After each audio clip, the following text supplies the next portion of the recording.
It started with a small voice, soft and tremulous, that shook me more than I expected. My daughter, little hands clutching the edge of the kitchen table, looked up at me with wide, earnest eyes. "Mom, can you please stop taking Aunt's pills?" she asked.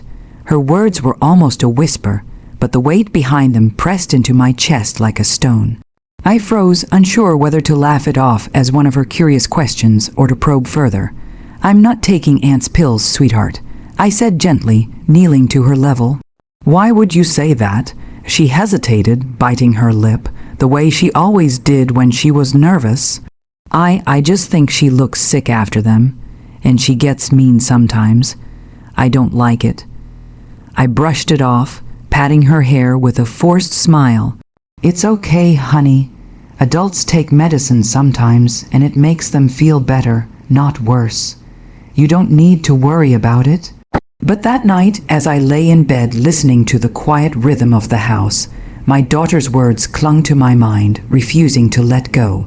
She had a sharp instinct for noticing things adults often overlooked. Maybe she was just imagining it, but what if she wasn't? I remembered my sister, the aunt she spoke of, sitting across from me at lunch that very afternoon. She had been unusually quiet, her eyes flickering with something I couldn't quite place. There had been moments over the past few weeks, small ones, that I had dismissed, the way she paused before answering, the way her hand trembled as she reached for a glass of water, the subtle sighs of frustration that she quickly masked with a forced smile. Could my daughter be seeing the truth that I had been too blind, too polite, too trusting to notice?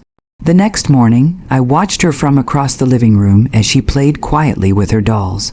Her small brow furrowed, and she glanced toward the door as if expecting someone to come in. My chest tightened. I could no longer dismiss this as a fleeting concern. Something was wrong. That day, I found myself lingering near the bathroom medicine cabinet, pretending to check the toothpaste while scanning the labels of my sister's prescriptions. My heart began to pound with the kind of dread that makes your stomach twist into knots. The names of the medications were familiar, common enough, but a few seemed out of place, doses that made me hesitate. I didn't understand enough to know what was normal, but the pit in my stomach told me I needed answers. I couldn't sleep that night, haunted by the thought of my daughter's innocent warning.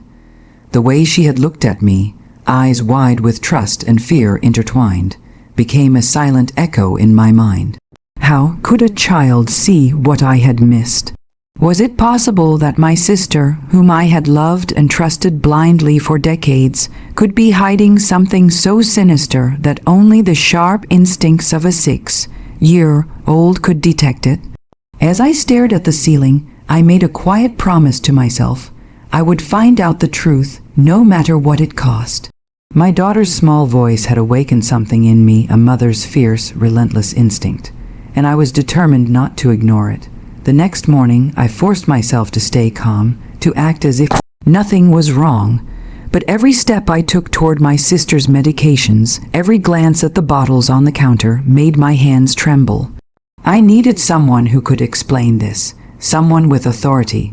So I made an appointment with her doctor under the pretense of a routine checkup.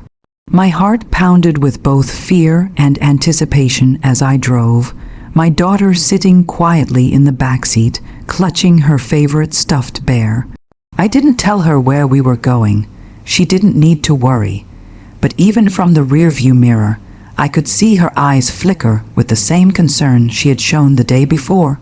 In the doctor's office, the antiseptic smell and the hum of fluorescent lights felt heavier than usual. I handed over the list of medications, my hands shaking slightly.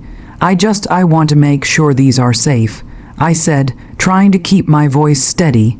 The doctor, a kindly middle-aged woman with soft eyes, flipped through the notes and prescriptions. Her expression changed subtly, a tightening around her lips I couldn't place. She looked up at me, hesitating. "These medications, they're dangerous if not taken correctly," she said finally, her voice measured but serious. Some of these doses are far higher than what's considered safe, and a few of these drugs, they could be harmful if misused over time. My stomach dropped, the world narrowing until only the words echoed. Harmful, dangerous, misused, my sister.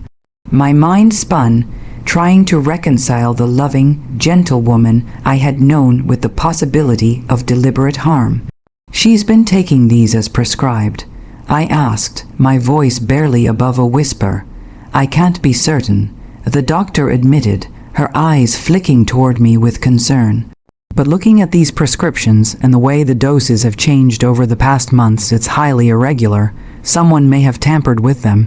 If she's been taking them without supervision, she could be at serious risk." I froze. My hands gripped the edge of the chair until my knuckles whitened.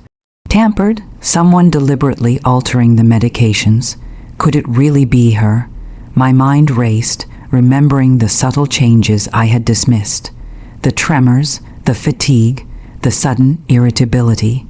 And most of all, my daughter's pleading eyes, the child who had seen the danger long before I did. I left the doctor's office feeling hollow, each step back to the car heavier than the last. The betrayal hit me in waves. How could someone I loved, someone I had trusted all my life, endanger my family, manipulate our safety, and cloak it in the guise of care? That night at home, I held my daughter close, her small face pressed into my shoulder, warm and trusting. "Mom," she whispered, "is Aunt going to be okay?" I kissed the top of her head, swallowing back a wave of tears. "We'll make sure she is," I said softly, but inside a fire had ignited, a mix of fear, sorrow, and something darker, the desire for accountability. Someone had to answer for this, and I knew with a chilling clarity that I would not rest until the truth came to light. The house felt heavier now, every creak of the floorboards echoing like a warning. I walked through the rooms with a careful, almost mechanical precision, observing my sister as though seeing her for the first time. Her laugh sounded hollow, her smiles too quick to mask the tension beneath. Every gesture, every casual remark, now seemed like a carefully placed lie. And yet, outwardly, I said nothing. I had learned the value of silence, the slow, deliberate kind that hides a storm. My daughter sensed the change in me. She didn't ask questions, not directly, but her small hand often found mine, squeezing it as if to remind me she was watching, trusting me to do what I could not yet speak aloud. That trust became both my anchor and my weapon. I began keeping careful notes, documenting every interaction, every suspicious prescription, and every instance where my sister's behavior contradicted what she claimed. I consulted the doctor again, this time under the pretense of routine follow-ups, gathering evidence, learning the language of medicine and dosage, piecing together what could become undeniable proof. My mind, which had been spinning with fear and disbelief, now sharpened with purpose. Yet even as I planned, I felt the tug of conflicting emotions. She was my sister, after all. We had shared laughter, secrets, and memories that now felt tainted by suspicion. Could I still hate someone I loved once so completely? The answer came in waves, intermittent and bitter. Love, I realized, didn't erase accountability. It didn't erase betrayal, and in this house, betrayal had already festered far too long. The daughter, my little sentinel, became more than just a witness. She was a reminder that innocence can see what experience sometimes blinds us to. One evening, as I reviewed the notes I had taken, she crawled onto my lap and whispered, "Mom, we have to stop her before someone gets really hurt." Her voice, soft and resolute, sent a shiver down my spine. I nodded, holding her closer, and for the first time, I allowed myself to imagine the moment when truth would come crashing down. I did not rush. Patience became my strategy. I maintained the facade of normalcy around my sister, smiled when she smiled, laughed when she laughed, and never let her suspect the storm brewing in my mind. It was a slow burn, a careful orchestration of presence and observation. I was no longer just a mother protecting her child. I was a guardian of justice, a quiet architect of exposure. Night after night, I reviewed the evidence, cross-referencing medical information, double-checking dates, doses, and anomalies. Every small detail became a weapon in my arsenal. I rehearsed conversations in my mind, imagining how my sister would react when confronted, not with shouting, but with undeniable truth. The idea of seeing her face when the mask fell off became a quiet, almost guilty satisfaction.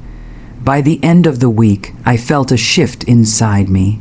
The fear that had once paralyzed me had transformed into something cold and steady. I was ready. The time for subtle observation had passed. Soon, the house would no longer be a place of silent deceit. The reckoning was approaching, and when it came, it would be precise, measured, and deeply satisfying.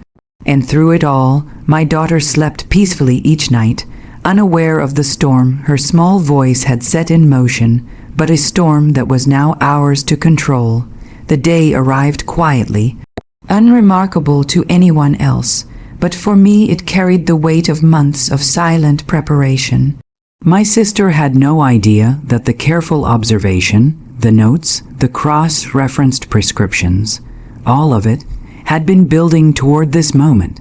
I had rehearsed it endlessly in my mind, imagining every reaction, every word. Yet, when I finally saw her sitting in the living room, smiling as if nothing were amiss, I felt a flicker of uncertainty. This was the woman I had grown up with, the one who had cradled me when I was afraid, the one I had trusted with my secrets. Could I truly bring her down? I took a deep breath, feeling the steady pulse of my daughter's small hand in mine.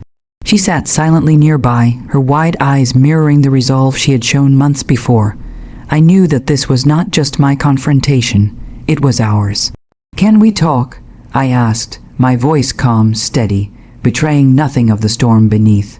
My sister looked up, curiosity flickering in her eyes. "Of course," she said, her tone light, unsuspecting. I began slowly, presenting the evidence with meticulous care.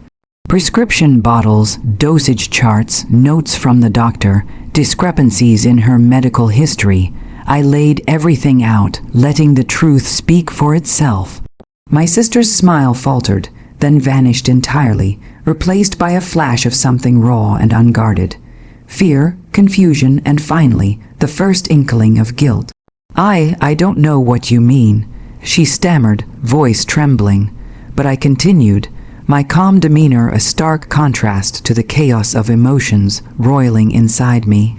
"The medications," I said softly, deliberately, "they were altered. The doses, the timing, everything. You know what you've been doing. My daughter saw it first. She tried to warn me." The words hung in the air like smoke. My sister's hands shook slightly, and for the first time, I saw the woman behind the mask. Vulnerable, exposed, human.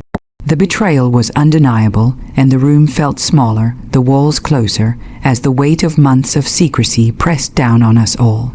I didn't mean," she began, but I cut her off gently. "This isn't about your intentions," I said, voice steady, almost tender. "It's about actions, and actions have consequences." I watched as the reality settled in. She was no longer in control, no longer the one who dictated the narrative. Every manipulation, every lie, every moment of cruelty had been documented and exposed, and yet I did not feel triumph in hatred. I felt relief. A relief born of clarity, of truth finally being acknowledged, and of the bond between my daughter and me emerging unshaken, even strengthened. The aftermath was quiet. My sister would face the consequences, medical oversight, accountability, and the inevitable conversations with those around her. But the emotional reckoning had already occurred. My daughter curled against me that night, her small arms tight around my neck, and whispered, "We did it, Mom." "Yes," I said, holding her close. "We did it." I realized then that revenge was not about cruelty or destruction. It was about restoring balance, protecting innocence, and reclaiming the power that betrayal had stolen. And though the scars of what had happened would remain, we had emerged stronger, wiser, and closer than ever before. In the end, love and justice walked hand in hand, and the storm we had weathered together left us standing unbroken.